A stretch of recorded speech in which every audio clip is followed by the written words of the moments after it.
Madame la ministre, Monsieur le président de la Commission des finances, Madame la présidente de la Commission des lois, Mesdames, Messieurs, mes chers collègues. La justice est rendue au nom du peuple français.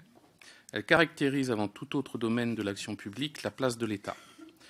Les Françaises et les Français, nos compatriotes, en attendent énormément lorsqu'ils sont victimes, la trouvent éminemment sévère lorsqu'ils sont mis en cause. C'est pourquoi la justice doit être forte et respectée, indépendante et intransigeante. Aujourd'hui, elle doit se réformer tout en poursuivant son œuvre de protection quotidienne. Elle doit évoluer. Cette mutation sera le symbole par excellence de notre capacité à réformer l'État et finalement notre République.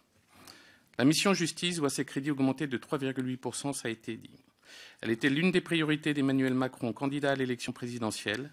Elle est aujourd'hui l'un des postes budgétaires sanctuarisés dans ce projet de loi de finances pour 2018, soumis à notre approbation. Au-delà de l'augmentation des crédits, les postes créés, 730 dans l'administration pénitentiaire et 40 postes d'éducateurs au sein de la protection judiciaire de la jeunesse, sont autant de signes donnés au personnel, mais aussi aux justiciables, en faveur du renforcement des moyens de ces deux administrations. Trop souvent, la justice est apparue à nos concitoyens comme laxiste. Trop souvent, les élus de la République sont apparus comme étant protégés par cette institution séculaire. Aujourd'hui, la ligne tracée par le Président de la République et le Premier ministre, les 5 chantiers pour la justice initiés par Madame la garde des Sceaux, sont autant de symboles et de gages du caractère irréversible de l'évolution de l'institution judiciaire pour le quinquennat en cours.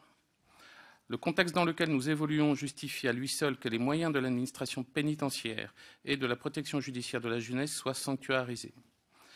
En effet, la justice ne retrouvera sa crédibilité pleine et entière que si nos concitoyens recouvrent pleine et entière confiance en l'action publique dans toute sa dimension, ce qui vaut tout particulièrement à l'égard des mineurs radicalisés qui doivent retenir toute notre attention. Les moyens de l'administration pénitentiaire et de la PJJ sont en effet sanctuarisés. Le budget de l'administration pénitentiaire augmentera pratiquement de 80 millions d'euros, soit une augmentation de 2,2% par rapport à 2017, et ce à périmètre constant. Ces mêmes crédits personnels non pris en compte s'élèveront donc à 1,2 milliard d'euros.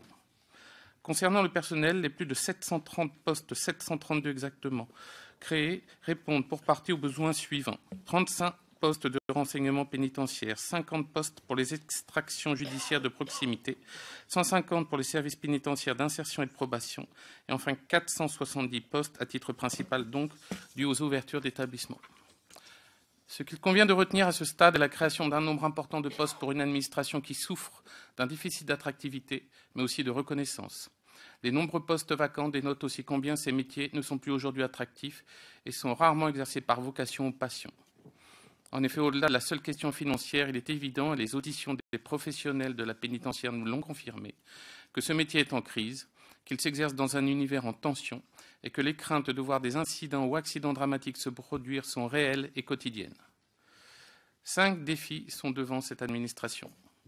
Faire face à un recrutement en crise, tirer les conséquences de la création de 15 000 nouvelles places dans les années à venir, gérer les violences latentes en milieu carcéral, faire face aux nouvelles menaces et principalement celles liées à la radicalisation, absorber les conséquences de l'échec des réformes pénales tendant à la mise en place de peines alternatives comme la contrainte pénale par exemple.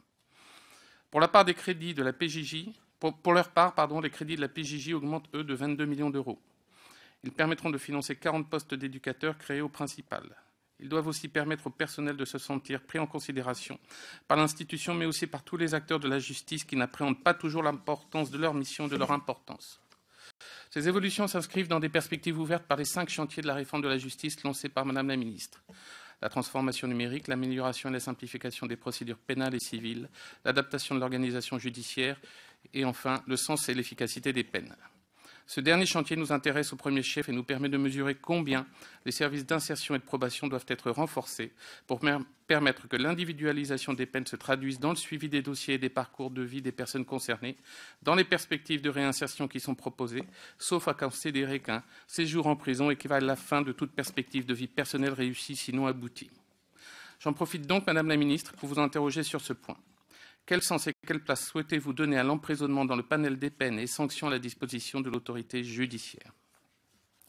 J'en viens maintenant aux mineurs radicalisés.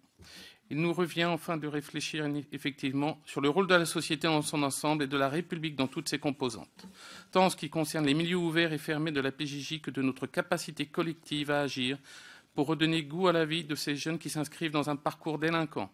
Ils sont avant toute chose des enfants de la République française, ce qui justifie de les sanctionner sans toutefois les stigmatiser inlassablement. En effet, dans un État fort, la République doit protéger, mais aussi s'interroger sur les raisons qui poussent certains de ses enfants à trouver refuge dans les discours les plus terrifiants de l'extrémisme religieux et de la radicalisation, et dans le terrorisme qui peut en découler. Tel est le sujet que j'ai souhaité aborder cette année dans mon avis budgétaire. Ces enfants ont des profils si différents que des approches types ne peuvent pas être mises en place.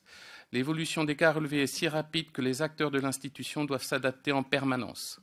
Toutefois, il est patent que ces jeunes, en se réfugiant dans la religion et le radicalisme, trouvent là un sens à la vie que la République n'a pas pu ou su leur apporter, le sens que l'environnement familial aurait dû lui-même, lui aussi, leur donner.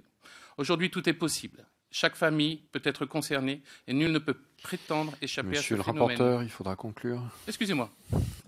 Les cas sont donc appréhendés individuellement. Ils justifient une concentration des moyens et d'énergie pour que chaque enfant radicalisé soit suivi individuellement. Ma deuxième question me conduit donc, Madame la Ministre, à vous interroger. Si cette mission relève au titre de... Ce constat me conduit à vous interroger sur le rôle plus général de la prévention spécialisée. Si cette mission relève au titre de l'aide sociale à l'enfance de la compétence des départements, ne vous paraît-il pas nécessaire que l'État redonne une impulsion pour renforcer le rôle des travailleurs sociaux dans les quartiers et les écoles, dans les préventions de la radicalisation violente et l'accompagnement de la jeunesse? Mes excuses pour le retard.